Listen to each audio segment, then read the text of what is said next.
Отношението на бактериалното съдържание на Lactobacillus bulgaricus и Streptococcus thermophilus е 1:2 през зимата и 1:4 през лятото.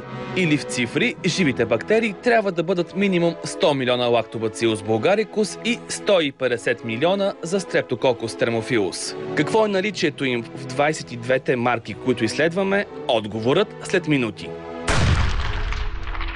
Според експерти, уникалният вкус на българското кисело мляко е на път да изчезне. Парадоксът е такъв. Хората, когато чуят лактобацили, скачат на бой. Трябва да има в млякото им живи бактерии. Ако им се даде такова мляко, те казват, ами то е много кисело, не искаме да го едем. Искаме да дадем другото, което е по-сладко. Просто в момента навлизат по-скоро закваски съдържащи не точно лактобацили. Ние по-скоро отвикнахме от истинското българско кисело мляко. И тези млека, които се предлагат днес на пазара, са по-скоро с сладникав, а не с кисел вкус.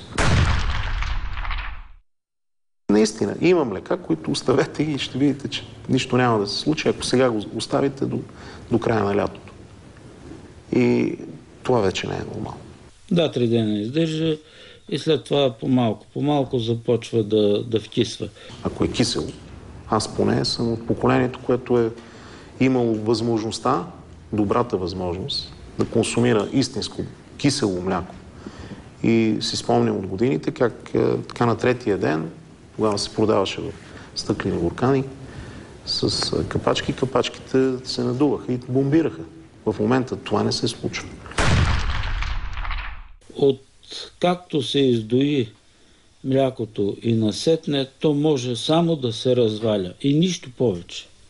Присъствието на какъвто и да било консервант ще компрометира млечно-киселия процес и такова мляко може да не се закваси. Не можем да сложим консервант, който да има някакви функции, а същевременно да очакваме Lactobacillus bulgaricus и Streptococcus thermophilus да се развиват по време на ферментацията. Не знам с кого сте говорили и какво са ви уверявали, но така, ако погледнете една кофичка с кисело мляко, там ще видите едни други неща.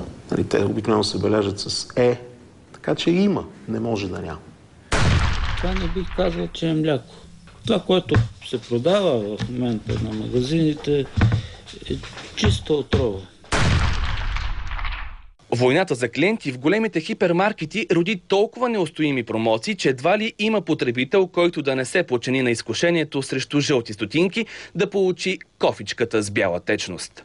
Даже млякото от 9 стотинки, което е така нашумя, нали, то всъщност е някакъв млечен деликатес, то не е кисело мляко.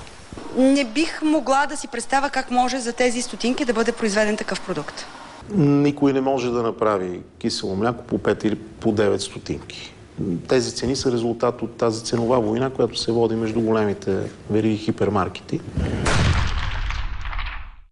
Вашия екип прави експеримент в момента. За мен ще бъде интересно да разбера резултатите от този експеримент. Със съдействието на Министерството на земеделието и храните потърсихме помощта на Националната ветеринарно-медицинска служба. Доколко истинско е киселото мляко от магазините? Съдържа ли уникалните бактерии Lactobacillus bulgaricus и Streptococcus thermophilus? Предстои да разберем от изследването в тази лаборатория. Няма как да няма. Въпросът е какво е количеството. Това, което ние ще направим тук като анализ, е във връзка с броя на тези живи млечно-кисели бактерии и най-вече да ги идентифицираме като вид. Резултата, който ще получим, не може да бъде подложен на коментар, друг, освен да бъде приет от производителя такъв какъвто е. Докато чакаме резултатите от микроскопската картина да станат готови, нека проверим съществува ли стандарт за приготвянето на българско кисело мляко. Проблема с киселото мляко, например, е такъв, че всъщност БДС за киселото мляко има. То не е отменено. И ако едно време БДС 1282 е бил задължителен, а неспазването му се е преследвало от закона, то днес той е само препоръчителен. Това, че стандартите са доброволни, не значи, че не трябва да се спазват. Фактически всеки уважаващ себе си производител, за да бъде конкурентен на пазара, с гордост декларира, че спазва даден стандарт. Когато се каже или се напише върху опаковката българско кисело мляко, трябва да е направено по българския държавен стандарт. За да може, влизайки потребителя в магазина, той, виждайки този надпис, да е сигурен, че консумира кисело мляко.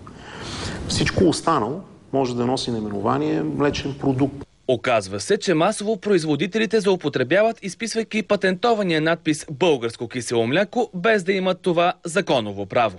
Патента принадлежи на фирма LB Bulgaricum, която е единствената държавна фирма и се явява наследник на бившото ДСО млечна промишленост. Всяка фирма, различна от LB Bulgaricum и която пише на капачката българско кисело мляко, е в нарушение на закона. Тези наименования, които са по български държавен стандарт, този, който работи по български държавен стандарт, да може да ги използва. Всички останали да има отклонение от името, което да не позволява да бъде подвеждан потребител. Така изглежда работния вариант на проекта за новия български стандарт за българско кисело мляко, чрез който държавата ще се опита да уточни, що е това българско кисело мляко. Не е нормално японците да продават йогурт, за който да се споменава, че произхожда по технология от България, а и в други страни, а пък ние да не си произвеждаме нашия национален продукт – българско кисело мляко. До ден днешен Япония плаща на страната ни по $250 000 за правото да произвежда българско кисело мляко. От 22 проби български кисели млека имаме с много добри резултати 7 броя.